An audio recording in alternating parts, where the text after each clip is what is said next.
Welcome everyone, and thank you so much for being here. Adrienne, I'm very excited today to talk about all things visibility. And what we were talking about before we even began was there's so many different components to visibility, and you have such a broad background, not only as a fitness coach, expert in that field, breathwork, you have a book yourself, and there's just so much that you're doing. So I'm very excited for you to be here today. Thank you. Thank you. I'm so excited to be here as well. Awesome. So let's start with a little bit of your background, just so everyone knows where you came from and how you entered this world in the first place. Yes. So I started out as a fitness coach, and this was after teaching 15 fitness classes a week. And I felt like my body was breaking, and I'm like, there's got to be a better way. Long story short, I saw this Facebook ad one day that pretty much said, like, do you want to create your own abundance online and start your own fitness business? And I'm like, yes. And so that sparked the interest, and I created my business, and it went really well. Like, as soon as I aligned my energy, I wish I could say I jumped right in. But after a few months of like, I can't stop thinking about this, I have to sign up, I joined and scaled that business to 6 figures. And now what I'm doing is I have 2 different businesses. One is spiritual business coaching, and that is supporting coaches and healers and growing and scaling their business online. And the main way that we do that is through growing their email list, through visibility, through online events, and really leveraging their magic and their energy so that they don't have to be on social media all the time. Really fun stuff. And my other business is Breath of Gold, which is a breathwork facilitator program. We lead every Sunday breathwork as well, and also retreats. So cool. So many things. You are a manifesting generator. Now it really makes sense. I know. All the things. Yes, of course. So today we're talking about visibility, and there's so many different layers to visibility, right? There's one part of the fear of being seen. There's one part of, well, what actually happens when I have this level of visibility, especially as we maybe start programs, as we sell out programs, as we hit 6 figures, as we launch books. There's all these new layers to it. So let's just start like base level. For you and your experience, what was it like to start to be seen, and how did you move through that emotionally, physically, mentally for yourself? I love this question so much because it was not easy. It was not easy at all. And the fear totally was there. The fear totally was there. And what supported me the most was consistency and continuously putting myself in uncomfortable situations where I'd come out of it and be like, whoo, thank God that's over. But that wasn't so bad. I'm still alive. I'm still breathing. That wasn't so bad. And what I found is that the more you can give yourself that experience of just do it and realizing, okay, nervous system, I didn't die. That wasn't bad. That was actually kind of fun. And people responded better than I thought, then everything goes really well. So how I was able to scale my fitness coaching business, my first business so fast, was actually with a commitment of doing daily lives for 90 days. And yep, that was totally where it was at. And my first ever Facebook Live, I was so awkward. I hadn't been on Facebook in years. Like, what do I even say? So my first live wasn't even about business. Like, it kind of was. It was 3 minutes long and it felt like 30 minutes. And I was shoveling my porch in Steamboat Springs, Colorado. And I was like, hey guys, hey Facebook, I'm just out here shoveling my porch, trying to make it seem like I was doing something. Full disclosure, I only shoveled for that video. I made my boyfriend do it. So funny. So I'm like, I have no idea. I'm so afraid. What are we gonna say? And I just said, oh yeah, Facebook, I haven't told you guys that I moved to Colorado and this is my porch and this is my awesome view. And I'm also starting a business. Okay, bye. And I just like ran out. I was like, that was so hard. And lo and behold, I got so many comments of, oh my God, I didn't know you moved to Colorado. It's a beautiful view. And people just really loved it. Actually, it was like 3 minutes, but they watched it and they loved it. And I didn't expect to get any replies. So that was teaching my nervous system, like, wow, it's actually safe to be seen. People actually want to see what I'm up to. This is really great. And continue to do it every single day. Yeah. So daily lives, so many people teach this in business, and yet people hear it and they don't do that. They're always looking for that next like magic bullet step, but really it's your energy that people say yes to you. There's a million business coaches, there's a million spiritual coaches, and they say yes to your energy. So it's never easy, but the more exposure you can do, the better. That's the same with sales calls. A lot of the times I have clients come to me and they're like, Adrienne, I just got a no. I thought it was going to be a yes. And they feel like they're out of commission for like weeks or months. And I can relate because this totally was the case for me. In the beginning of my business, I got a no, and I felt like hiding under the covers of my bed for 2 weeks. I'm like, I can't do my business. I have to take a break. And I didn't have the level of leadership and confidence within myself to overcome it. And it wasn't until I started making sure that I had at least 10 calls a week. And then it got to a point where there was like 10 calls a day, which I don't normally do anymore because that was too much. Where it was like, if it was a no, there's so much abundance out there that it doesn't even affect you. So most of the time when people are struggling with visibility, it's because they're way in the extreme of just not showing up at all. And if they can just get over that and make that commitment and go live every day and make offers every day, that's really when their business starts to, really unfold and carry the momentum.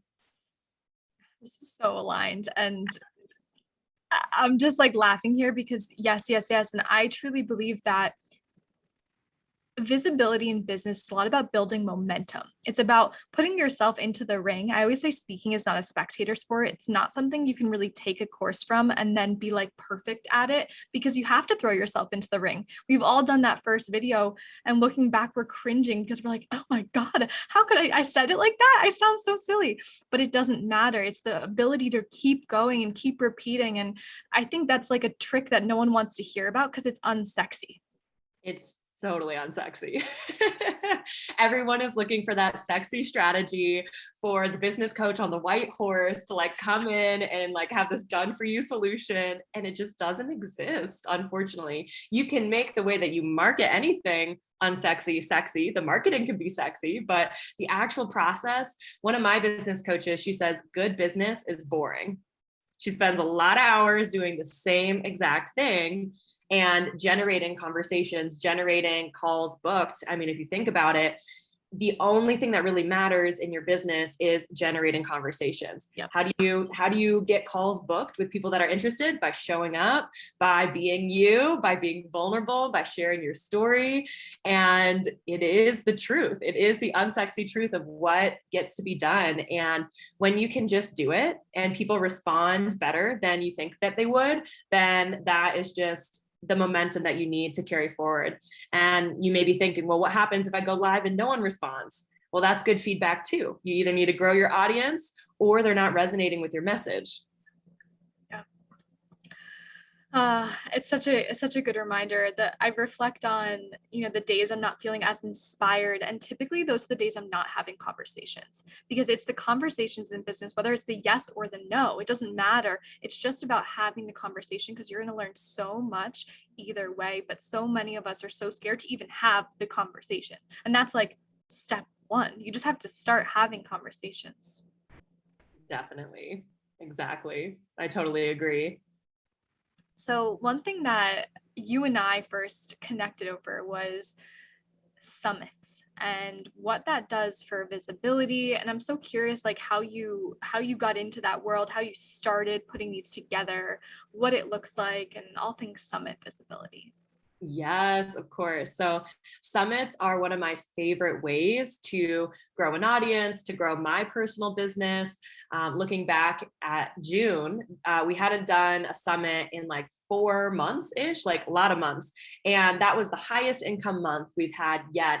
And 90% of the sales came from people that had come in from a summit. So it's really great because you're pulling in people over time, you're sending out emails, you're nurturing your audience, you're providing value. You're going to get a lot of sales right after the summit and also a year after, of someone saying, hey, I've been getting your emails for a year and I really vibe with your energy and I feel like I need that fire under my butt and I feel like you're the person. So let's get on a call. And so it's really incredible. Your email list, when you think about summits, like what is the purpose of a summit for your benefit? The purpose of the summit is really to grow your email list. It's also to build know, like, and trust, and it brings you to this position of being an authority. So when you're the host of the show and you're bringing in people, even if they are more qualified than you, because most of the time the people that you're interviewing are TED Talk speakers, they have a best-selling book, they have different things that already give them the credibility. And when you can be generating those questions, be like the star of the show, the interviewer, people start to see you like Ellen, like Oprah, and they're like, wow, I really respect this person. I care about what they have to say. They must know what they're talking about. So it does a lot for authority, and people will actually read your emails. It's like, oh, this is a real person in the industry. I trust you, essentially. Like, you are doing things. And really what I love about the summit is it's a complete generous give. For 21 days, you're doing these awesome interviews, these awesome conversations that are pure value. And you're sending that to your email list with no pitch for 3 weeks. Just here's some value, here's some more value, here's some more value. And of course they know what you do. Of course they can hire you. Of course they know you're a coach or whatever, and they can reach out to you. But just to provide value without the agenda first is like the key. That is totally the key that a lot of entrepreneurs miss. And they think, well, it's not worth my time to connect with anyone because I'm just going to go for the sale. And if they're not interested anyways, it's just a numbers game. And I hate when they say that. Business is not a numbers game. I will say that again. Business is not a numbers game. Any business coach that says that, run, because they are just doing strategy, and where's the heart? Where's the soul? Where's the soul of your business, right? So what business actually is an energy game. It's an alignment game. It's aligning your energy to your potential clients, your soulmate clients, I like to call them, and also aligning your energy to yourself. So I often do breath work, as of course I have a breath work business. Of course I do breath work. And whenever I'm feeling off, even if I'm not feeling off, I'll do breath work at least once or twice a week. Full on deep dive, hour-long journey. And it does things for my business. People reach out on they fall out of the sky, these clients. They fall out of the sky reaching out to me like, oh, hey, someone mentioned your name and here I am reaching out to you on days that I do breath work. So a lot of the times we don't consider the importance of focusing on our energy as entrepreneurs. We're all spiritual entrepreneurs because we all have spirits inside our meat sack bodies, right? Totally. So, bringing that back to a summit is a long-term game. That is what it is. And it's totally worth it. So you get to think about, what's important to you in a year from now. Is it having an email list? Is it building your community? Is it providing value? Is it making sure that the people on your email list know you, and that when they see your email come in, they can picture your face, they can picture your voice, they read your emails in the sound of your voice, and they know what your laugh sounds like, they just know that you're smiling when you're typing it, and it feels really personal. And that's really what you want to create. And so I know a lot of people, and I've actually interviewed people on my summits who have, essentially how the summit model works is you get 21 people to interview, and they all promote for you as well. So you promote, they promote, and the goal is that with everyone promoting, you've got this new email list of awesome people. Now, it really is a win-win. I've been interviewed on a lot of summits that I got clients from. It's a common thing. And I know that people have replied to me saying, thanks so much for interviewing me. I just got someone from your list to sign up for my thing. And so it really is that feminine new way of doing business, which is collaboration over competition. And when you can get into that vibration of amazing, I'm glad you got a client for my thing, because you know that whatever they signed up for is exactly what they were needing. A great example of this, a woman from the UK emailed me saying she got a client for her new moon program. I don't have a new moon program. I'm glad that someone in my audience wanted that, and they found what they were looking for. It's like going to a grocery store and you ask, oh, do you have almond milk? Oh, no, we don't, but Trader Joe's up the street has almond milk. You should go there. It's they're not in scarcity. They're not going to try to sell you on cow's milk if that's not what you're looking for. Good customer service, good business is sending people what they need and knowing that sometimes it's not you, and really trusting that in this abundant state, when you're able to refer people, when you're able to connect the right people, trust that you're telling the universe, hey, I want the same for me. And you're going to start getting more referrals, more connections, and it's just going to be better for everyone. Yes, yes, yes. Yep.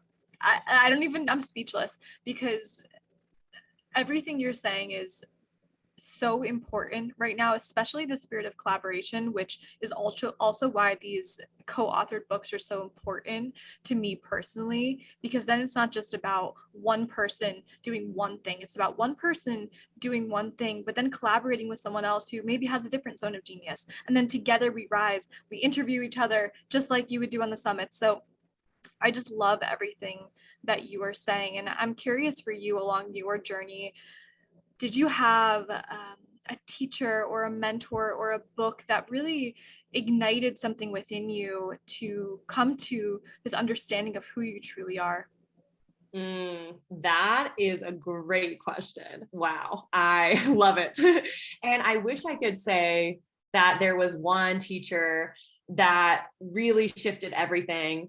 I have really had a combination of a lot of different mentors. And, there's certain things that I remember, certain phrases that have supported me more than any.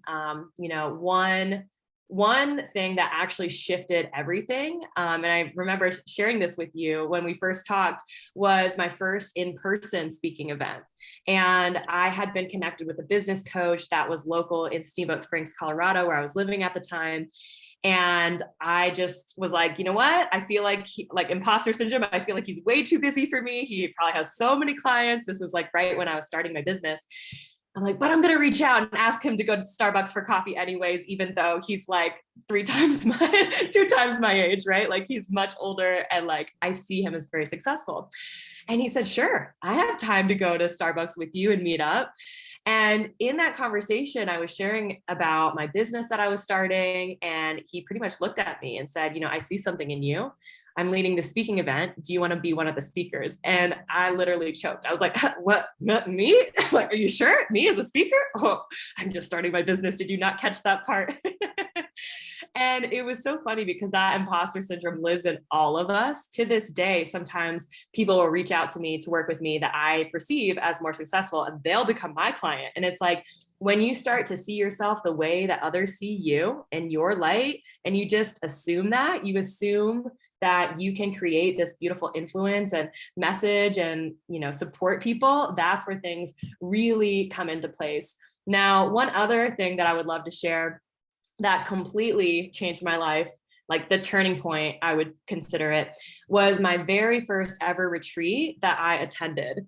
And this was right after I discovered breath work. And I'm like, wow, breath work is crazy. Like it literally gives you whatever you need. The first time I was full body, complete in euphoria. The next time I was crying, allowing myself to grieve for the first time, never been taught how to grieve. And the third time was like all like completely different, as you can imagine. The first 10 times, like, wow, this is crazy. And so I had this opportunity to go to this retreat, and my intention was to release fear. And up until that point, I was afraid of everything. I was afraid of social media. I was afraid of my business. I was afraid of success. I was afraid of failure.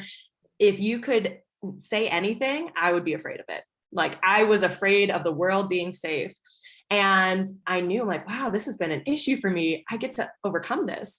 And so in my first retreat, which was a breathwork retreat, I manifested with that intention so many opportunities to break through fear. It was a river rafting retreat. So we rafted to this location. And up until then, I was completely terrified of bugs. We get to the place that was going to be our home for the next 4 days. It was like filled with ants. You couldn't even see the dirt. It was crazy. I like couldn't even stop moving. I was like marching in place in the corner, like behind a tree. I'm like, they're going to crawl up my shoes. They're going to be on me. 2 days later, I had no shoes and I was like walking around feeling the ants, and like the ants are my angels. This is so beautiful.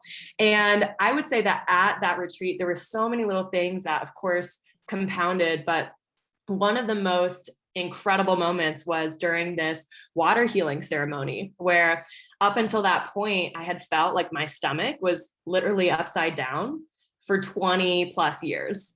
like my entire life. I'm like, I must have been born with this because I don't remember a life where I didn't feel this pit in my stomach.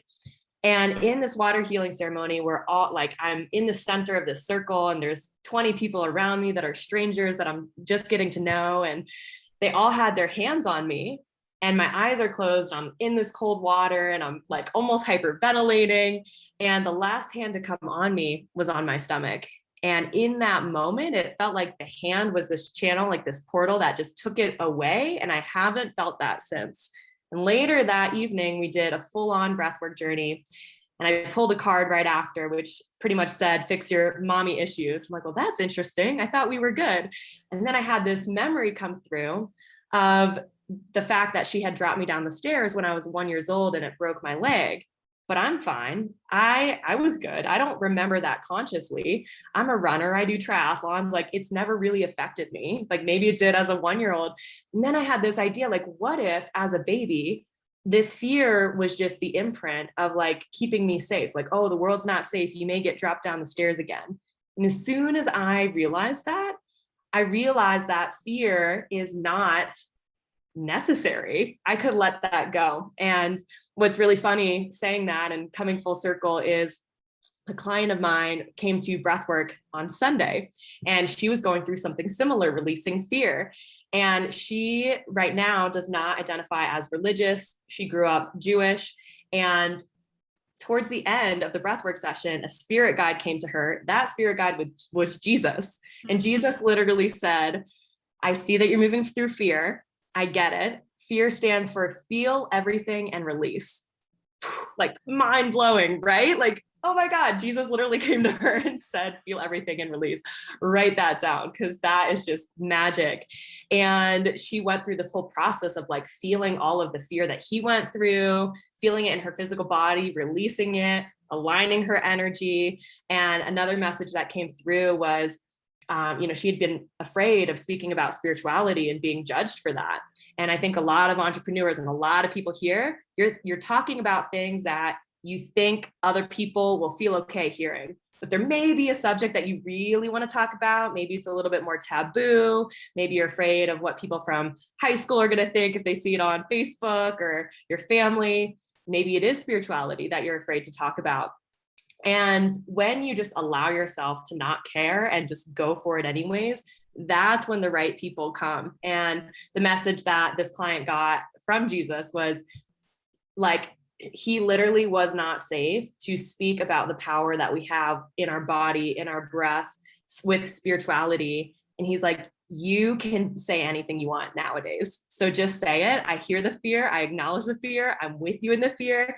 And I'm coming to you right now for a reason. And it was so profound, so impactful. So that being said, if anyone here listening is struggling with hiding, feeling not safe in their skin, feeling like there's fear in their body and it's very like somatic and it's just not feeling safe to be fully embodied, fully expressed, breath work is one of those things where it'll just change you as a person, change who you are. And it's incredible. Oh, I love it. My husband teaches breathwork and we just had a class last night and it was, yeah, it brings you to those places. And it's amazing that we're living in a time when there's so many modalities that can bring us beyond ourselves. Because when we're brought beyond ourselves with a practice like breathwork, or I practice a lot of Kundalini yoga, we become beyond just the labels and the identity that we've kept and held for so long. And we all know that there's something so much more for us. So I really appreciate that reminder. And I know that many of the women who are in this book, Success Codes, they have stories to tell that aren't always mainstream, right? We're sharing things as witches, as womb healers, as soul-led business coaches, right? So we're really ushering in a new paradigm. And with that, as you just said, Adrienne, there's a lot of fear that comes up because we don't feel completely safe to do so. So as we wrap up this conversation, I want to hear, like, beyond breath work, do you have any other practice or reminder for someone as they're feeling fear to be seen? Yeah, the reminder coming through is that it's safe. Feel it all.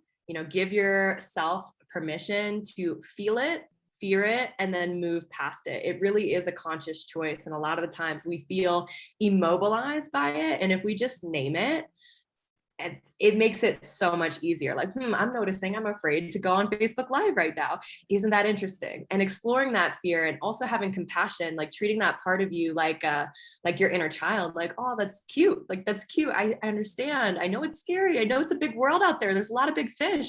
And there's people that need to hear your message, like giving yourself that pep talk and really believing in yourself. You have to believe in yourself first before anyone else will. I think that a lot of the times people think, oh, if I just hire one more coach, or if I just join another program, then they'll make me do it. But you can have all the tools and resources in the world, but at the end of the day, you are the person that is your business. You are the person with your message. No one can write your content for you and get you clients. Like, it's you. At the end of the day, it's just you with yourself always. And so when you can focus on you, when you can believe in you, when you can practice self-love and say encouraging things, it really breaks through a lot of things.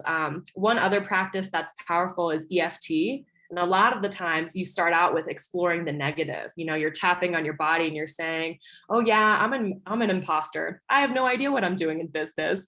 Oh, who am I to, be on Facebook Live? Like, who should even bother listening to me? Like, you're saying all of that.